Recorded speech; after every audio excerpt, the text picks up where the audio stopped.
I started working at the Crestwood Theater a month ago.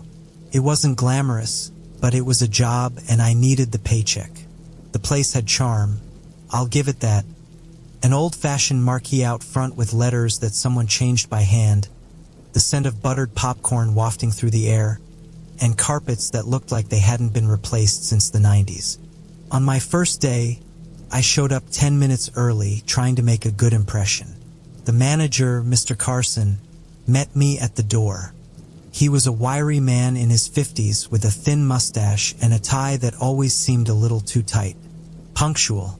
"I like that," he said, giving me a quick, almost mechanical smile. "Let's get you settled in." The lobby was dimly lit, with a faint buzzing sound coming from somewhere overhead. Mr. Carson handed me a uniform shirt that smelled like mothballs and told me I'd start on concessions. It seemed simple enough, scooping popcorn, refilling the soda machine, and making sure the candy shelves were stocked. "Do exactly what's asked of you, and you'll be fine," he said before leaving me with a curt nod. Something about the way he said it felt odd, but I brushed it off. The first hour of my shift passed uneventfully. I handed out snacks, smiled at customers, and tried to ignore the sticky floors beneath my shoes. The other employees were polite but distant. There was Kevin, a college kid with earbuds permanently hanging around his neck, and Lisa, who looked like she'd been working there for decades. Neither said much beyond the basics.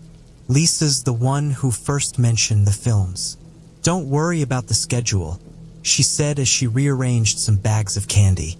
"The films change every night. You'll get used to it. Isn't that normal?" I asked, trying to keep the conversation going. She didn't answer right away. Instead, she stared at the popcorn machine, her hands still for just a moment too long. "Not like this," she said finally, her voice low enough that I almost didn't catch it. Then she walked away. The rest of the day went smoothly, or so I thought. It wasn't until I started cleaning up after the last showing that I noticed something off. The theater was empty, or at least it should have been. I was sweeping between the rows when I heard it. A faint whisper, like someone speaking just below the edge of hearing. I froze, gripping the broom handle tighter, my eyes darting toward the back of the room.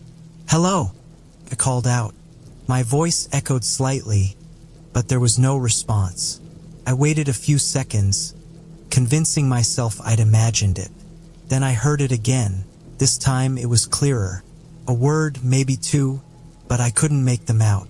I walked to the back of the theater, my footsteps muffled by the old carpet.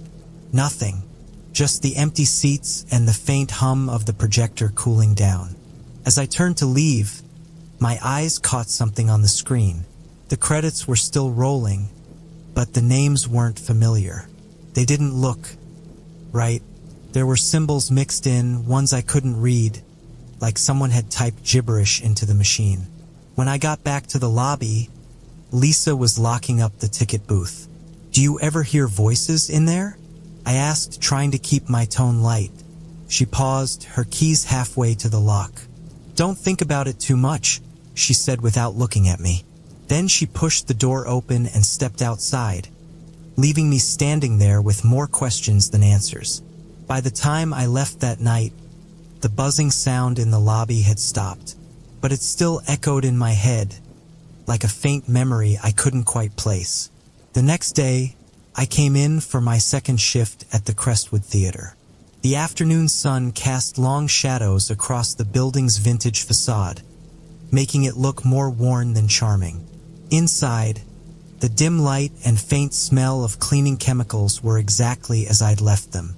Mr. Carson was waiting for me near the concessions counter. "Good to see you back," he said, though it didn't feel like he meant it. He handed me a clipboard with a checklist. "There are a few things to keep in mind if you want to stick around here." He tapped the top of the clipboard with his pen for emphasis. The list seemed straightforward at first glance. Make sure the theater screens are clean before each showing. Always lock the storage room after retrieving supplies. Never leave the projection room unattended during a film. Double-check the auditorium after the last showing to ensure no one's left behind. Under no circumstances, stay inside the theater after 2 a.m. I remember chuckling under my breath at the last rule. What happens at 2:01? I joked, trying to lighten the mood. Mr. Carson didn't laugh. Instead, he gave me a look that made my skin crawl, like I just asked something I shouldn't have. "You won't need to worry about that if you do your job," he said, his tone flat but somehow unnerving. Then he walked off without another word. The shift was busier than the first. Families came for the early matinee, their kids clutching oversized buckets of popcorn. Couples drifted in for the evening shows, holding hands as they picked seats in the back rows. It was normal, almost comforting in its predictability. I kept telling myself that whatever I thought I'd heard or seen the night before was just nerves. First day jitters, nothing more. But then I overheard Kevin in the break room. "She stayed past 2 once," he said, popping a piece of gum into his mouth. "Who?" I asked, trying to sound casual. He blinked at me, like he'd forgotten I was even there. "Lisa, what happened?" He shrugged, but there was something in his expression, like he wanted to say more but didn't know how. "She's still here, isn't she?" I pressed. Kevin hesitated before answering. "Yeah, but she hasn't been the same since." Then he walked out, leaving me alone with the hum of the vending machine and a knot tightening in my stomach. By the time the last film started that night, I'd gone over the rules a dozen times in my head. They were simple, sure, but the way everyone talked about them made them feel heavier, like they weren't just guidelines, they were laws. Lisa caught me staring at the clipboard during the cleanup. "They're there for a reason," she said quietly, her voice softer than usual. "Yeah, but what reason?" I asked, holding up the clipboard. "I mean, the storage room? The projection booth? It's just a theater. What's the big deal?" Her eyes flicked to the clock on the wall. It was nearly midnight. "You don't have to believe me," she said, grabbing her bag, "but follow the rules. Trust me, it's easier that way." That night, I decided to do exactly what I was told. I cleaned the screens, locked the storage room, and stayed in the projection booth for the duration of the final movie. Still, I couldn't shake the feeling that something was watching. It wasn't anything I could explain. Not a noise or a shadow, just a presence. As I walked through the empty theater after the credits rolled, I checked each row of seats like the list instructed. No one was there, but as I turned to leave, I felt it again. The same faint whisper from the night before. This time it was louder, clearer. "Stay." I froze, my heart hammering in my chest. The voice was soft, almost pleading, but there was something else beneath it. A pull, like it was trying to drag me back into the room. I ran out, locking the door behind me as fast as my shaking hands would allow. When I got back to the lobby, the lights were flickering. Lisa was already gone, and Kevin was shutting down the concession stand. "You okay?" he asked, glancing at me. "Yeah," I lied, not trusting my voice to say more. "Good," he said, flipping off the light switches. "Just don't forget the last rule." I didn't answer, couldn't. As I left the building, the buzzing sound from the night before returned. But this time, it followed me into the parking lot, growing fainter with every step I took away from the theater. The next few shifts at Crestwood Theater passed without much incident. I followed the rules, every single one. I locked the storage room, stayed in the projection booth during screenings, and double-checked the auditorium after the last showing. But that voice I'd heard, the one that told me to stay, stayed with me.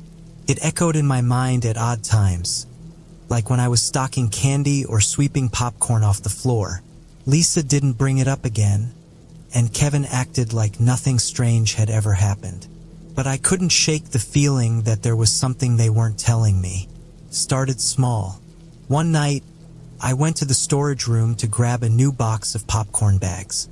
The lock clicked open like usual, and I stepped inside. It was a cramped space, barely big enough to turn around in, with shelves packed high with supplies. As I reached for the box, the lights flickered just for a second. I froze, staring at the bulb above me. It wasn't unusual for old fixtures like these to act up, but something about it felt intentional. I grabbed the box and turned to leave, but when I pulled the door open, it was heavier than I remembered. The hallway outside was empty, but the air felt different, denser, like walking through water. When I got back to the lobby, Kevin was leaning against the counter, scrolling on his phone. "Did you mess with the lights in the storage room?" I asked, half joking. He didn't even look up. "No." "Why?" "No reason," I said, brushing it off. But I couldn't ignore the nagging feeling that something had shifted. Later that night, as the last film played, I decided to stay in the projection booth a little longer than usual. I wanted to see if the credits would glitch again like they had before. The film was a romantic drama. Nothing particularly unusual. I sat in the chair by the projector, watching the screen through the little glass window. The audience was sparse, just a handful of couples and one man sitting by himself in the back row. As the movie reached its emotional climax, I noticed something odd. The man in the back row hadn't moved the entire time. Not once. I leaned closer to the window, squinting to get a better look. His posture was stiff, and his face was tilted slightly downward, like he was staring at his lap. Probably just asleep, I muttered to myself, but then he turned his head. Slowly, I recoiled instinctively, even though I knew he couldn't see me. His face was pale, unnaturally so, and his eyes, they didn't look right. They were wide, unblinking, like they were made of glass. When the credits started rolling, I checked the seats again. The man was gone. I told Lisa about it the next day, hoping she'd reassure me, tell me it was just a trick of the light or my imagination.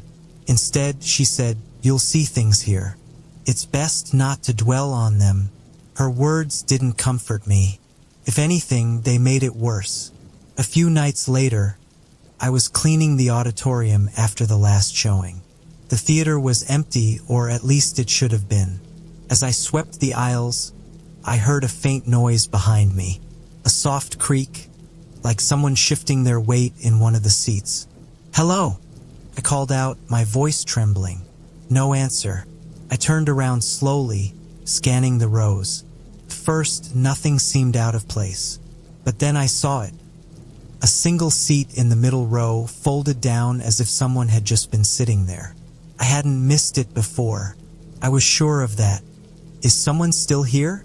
I asked louder this time. The room stayed silent, but the air felt heavy again, like it had in the storage room. I approached the seat cautiously, my heart pounding in my chest. When I got there, I saw something resting on the seat. It was a ticket stub folded neatly in half. I picked it up, turning it over in my hands. The printing on it was strange, almost blurry, and the date didn't make sense. It was for a movie I'd never heard of, one that wasn't on our schedule. The name of the film read, Stay. I showed the ticket stub to Kevin the next morning. "We don't sell tickets like this," he said, holding it up to the light. "Well, someone left it behind," I said. He shrugged, tossing it onto the counter. "Probably some prank. Don't let it get to you." But it did get to me. That night, things escalated. The last movie ended, and I was in the middle of sweeping when I heard the storage room door slam shut. I froze, the broom slipping from my hands. I was the only one still there. Lisa had left early, and Kevin was locking up the lobby. I approached the hallway cautiously, my shoes squeaking against the sticky floor. The storage room door was slightly ajar, its lock hanging loosely as if someone had forced it open. I reached for the handle, but before I could touch it, the door creaked open on its own. Inside, the light flickered again, and for a split second, I thought I saw a figure standing at the far end of the room. Then the light went out completely. The storage room door swung open slowly, revealing nothing but darkness inside. My chest felt tight, and my fingers trembled as I fumbled for the light switch. It flickered to life, casting its dim, erratic glow over the cramped space. There was no one there. The shelves stood just as they always had, lined with boxes of soda cups and cleaning supplies. But something felt wrong. The air was heavy, almost suffocating, like it carried the weight of unseen eyes watching my every move. I stepped inside cautiously, scanning the corners of the room. My mind raced, trying to rationalize what I thought I'd seen. It had to be a shadow, a trick of the flickering light. But then I saw it. On the floor, just beneath one of the shelves, lay a piece of paper. It looked out of place in the otherwise orderly room. I bent down to pick it up, my heartbeat echoing in my ears. The paper was old, its edges frayed, and the writing on it was faded but still legible. It wasn't a memo or a supply list. It was a single sentence, scrawled in uneven, hurried handwriting. "Don't let them in." I stood frozen, staring at the words. My hands began to shake, and I felt a cold sweat trickle down my spine. What did it mean? Who wrote it? I turned around, ready to leave the room, but the door, it wasn't open anymore. It was shut, the lock turning with a faint, deliberate click. Panic surged through me. I rushed to the door, pulling at the handle, but it didn't budge. My breath quickened as I banged on the door, shouting for Kevin or Lisa, but the theater was silent. Then, in the corner of the room, I heard a faint scraping sound. I froze, my back pressed against the door. The sound was slow, deliberate, like something heavy being dragged across the floor. My eyes darted to the source, but the flickering light made it hard to see clearly. "Who's there?" I managed to choke out, my voice shaking. No response. The scraping stopped, replaced by a new sound, a soft, rhythmic tapping. It was almost like someone was knocking, but not on the walls or the door. The sound came from above me. I looked up. The ceiling light flickered once, then went out completely, plunging the room into darkness. I scrambled to pull out my phone, fumbling with the screen until the flashlight came on. The beam of light cut through the darkness, but it didn't bring comfort. If anything, it made things worse. The shelves seemed taller now, their shadows stretching unnaturally. The tapping continued, and I swore I could feel vibrations under my feet, like something was moving beneath the floor. Desperation clawed at me as I tried the door again, yanking the handle with all my strength. It wouldn't budge. "Please," I whispered, my voice cracking. "Let me out." As if in response, the tapping stopped. The silence was worse. For what felt like an eternity, I stood there, clutching my phone like a lifeline. Then, just as I began to think it was over, the paper I'd picked up earlier fluttered out of my hand. It landed face up on the floor, and I could see the writing clearly now. The words had changed. "It's too late." The door finally gave way, swinging open with a force that nearly knocked me off balance. I stumbled out into the hallway, gasping for air. The theater was empty. The only sound was the faint hum of the overhead lights. I didn't wait for Kevin or Lisa. I grabbed my things and ran out the front doors, not stopping until I was in the safety of my car. My hands shook as I started the engine, and my heart didn't stop racing until I was miles away from the theater. The next day, I woke up with the paper still in my pocket. I'd crumpled it in my hand without realizing it, and when I smoothed it out, the writing was gone. Part of me wanted to quit, to never step foot in that theater again. But something about the whole experience pulled at me, like an itch I couldn't scratch. I had to know what was happening. That night I returned. When I walked into the theater that night, everything felt different. The lobby lights were dimmer than usual, casting long, stretched shadows across the walls. The air was cold, colder than it should have been for an old building like this. Kevin wasn't at the concession stand. Lisa wasn't around either. For the first time, I realized I was completely alone. I tried to brush off the uneasy feeling creeping up my spine. Maybe they were in the break room or running late. But as I made my way toward the projection booth, I noticed something odd. The theater schedule for the night was blank. No titles, no showtimes, just an empty board where the day's films should have been listed. I found Mr. Carson in the manager's office. He was sitting at his desk, staring blankly at the small TV that monitored the security cameras.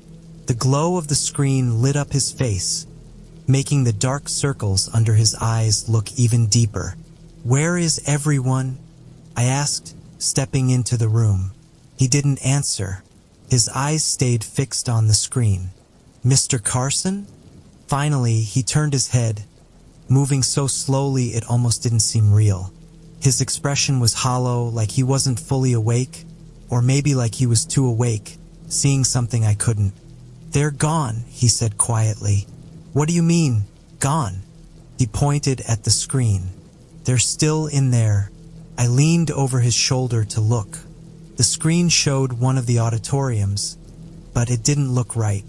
The seats were full, but the people weren't moving.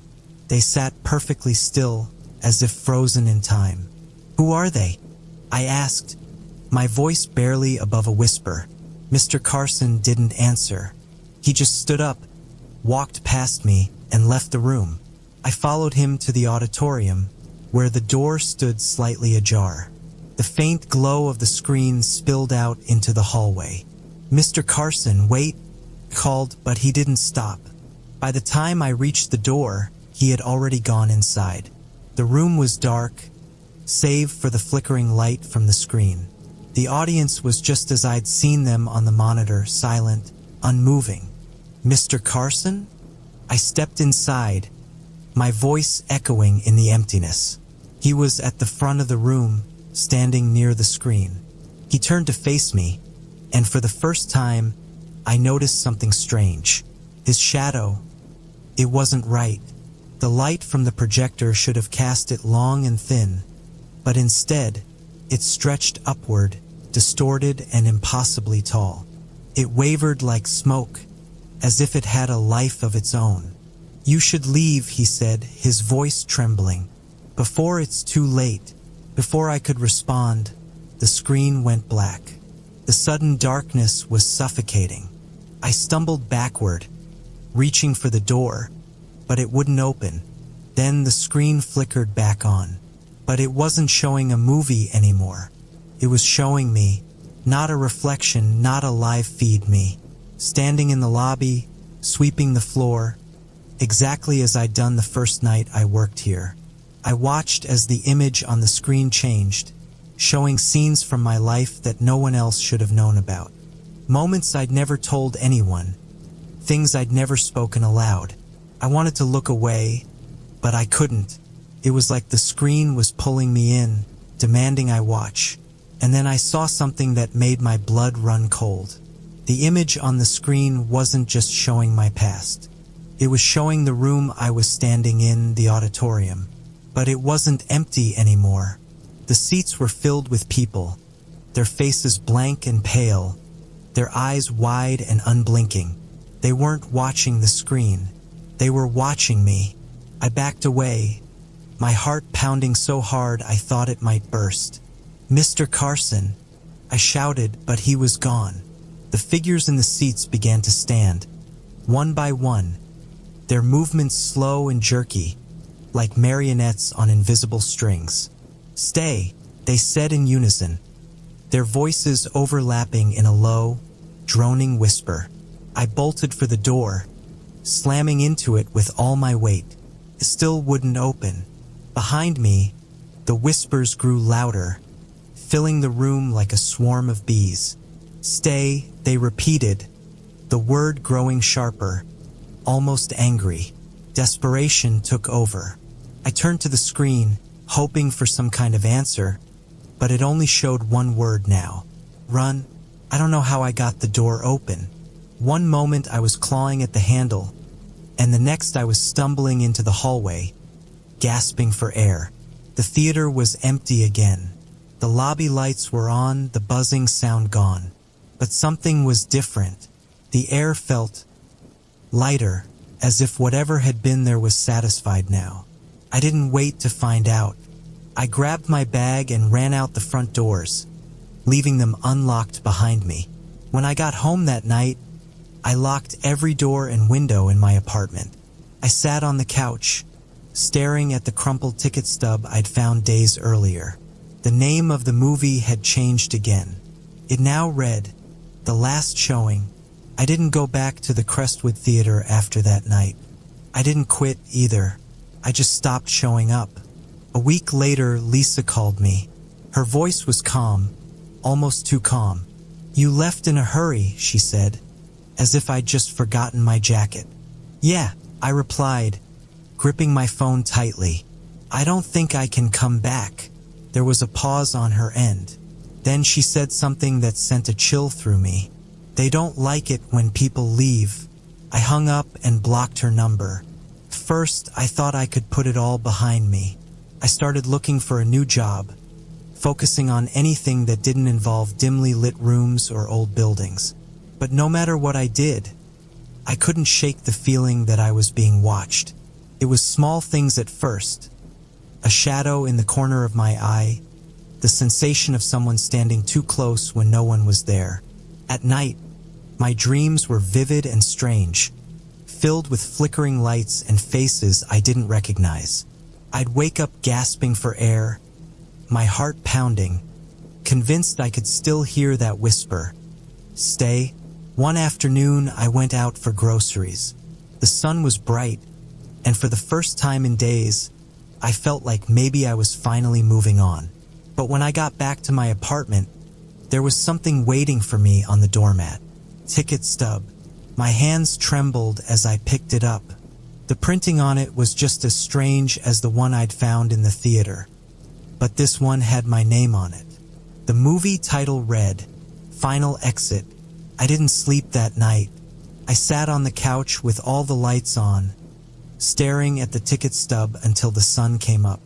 I told myself it was a prank, that someone was messing with me. But deep down, I knew that wasn't true. Over the next few days, the ticket stub wasn't the only thing that followed me. I'd hear faint whispers when I was alone, feel a cold draft in rooms with no open windows. And then there were the knocks. They started late at night, always soft and slow. At first, I ignored them, but as the nights went on, they grew louder, more insistent. One night, I couldn't take it anymore. I opened the door, half expecting to see Lisa or Kevin standing there with some ridiculous explanation. But there was no one, just the hallway, empty and silent. I stepped outside, looking both ways. Nothing. But when I turned to go back inside, I froze. The ticket stub was on the floor again, right in front of my door. Only this time it wasn't folded. The back of it was blank except for one sentence, written in the same uneven handwriting I'd seen in the storage room. We're not finished. It's been 2 months since I left Crestwood Theater. I've moved twice since then, each time hoping I could outrun whatever it is that's following me. But the whispers haven't stopped. Neither have the ticket stubs.